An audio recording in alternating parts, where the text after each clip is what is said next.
स्वामी म्हणतात आपण स्वतःला कोणाच्या दृष्टिकोनातनं पाहतो, कोणत्या दृष्टिकोनातनं पाहतो त्यावर आपल्या भविष्याचा आनंद अवलंबून असतो. धूळ बसलेल्या मनाचा प्रत्येक सांदी कोपरा आज झटकून पाहिला, आठवणींची फुलपाखरं अलगद उडाली. पण गहिवरलेला एक कोनाडा मात्र तसाच हटकून राहिला. स्वामींची अशीच एक कथा आहे, जिथे शिवनेरीच्या पायथ्याशी एक सखू नावाची स्त्री त्या विरळ वस्तीमध्ये राहत होती. पोटापुरते अन्न मिळायचे, समाधानी होती, देवाची रोज पूजा करायची, कुणाला नाराज करायची नाही. या दोन गोष्टी तिने अगदी प्राणपणाने जपल्या होत्या. दिवस जात होते. एक दिवस तिच्या लक्षात आलं की तिच्या अंगावर कुठेतरी पांढरा टिपका उठला आहे आणि तो वाढतो आहे. गावातले वैद्य कोणीही झाडाचा पाला वगैरे द्यायचा ते ती लावायची, परंतु ते काही जात नव्हतं. हिंडण्या फिरण्यामध्ये तिचा वेळ जायचा. तिला काही करायचे ते सुचत नव्हते. एक दिवस दरवाजामध्ये भर माध्यानी एक साधू आले. त्यांनी सखूकडे कोरान्न मागितले. त्यांनी पाहिलं तेव्हा लक्षात आलं की सखूला असं तिच्या अंगावर कोड आहे. ते म्हणाले की अक्कलकोटचे जे एक अवतारी पुरुष आहेत त्यांच्या दर्शनाला तू जा, ते तुझे कोड पूर्णपणे बरं करतील.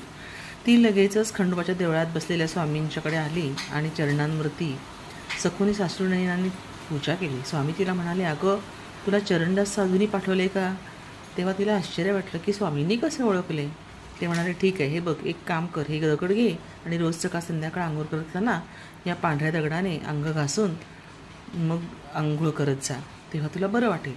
सखूने स्वामींनी सांगितल्याप्रमाणे रोज करायला सुरुवात केली आणि रोज स्वामींच्या दर्शनाला नित्य यायला लागले. 8व्या दिवशी तिच्या अंगावरचे सगळे कोड पूर्णपणे गेलेले होते. सखू पुन्हा देखण्या स्त्रीमध्ये रूपांतर तिचं झालं होतं.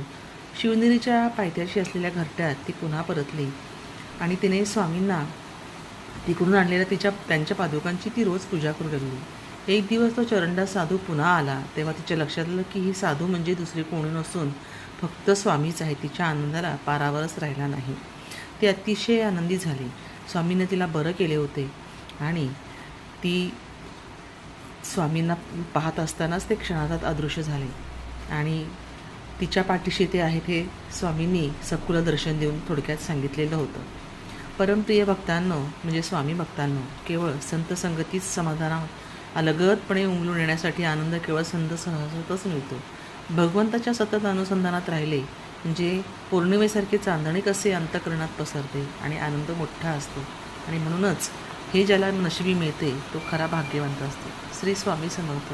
तुम्हाला हा छोटासा व्हिडिओ आवडला असेल तर लाईक करा, शेअर करा, सबस्क्राईब करून बेल आयकॉनवर क्लिक करा.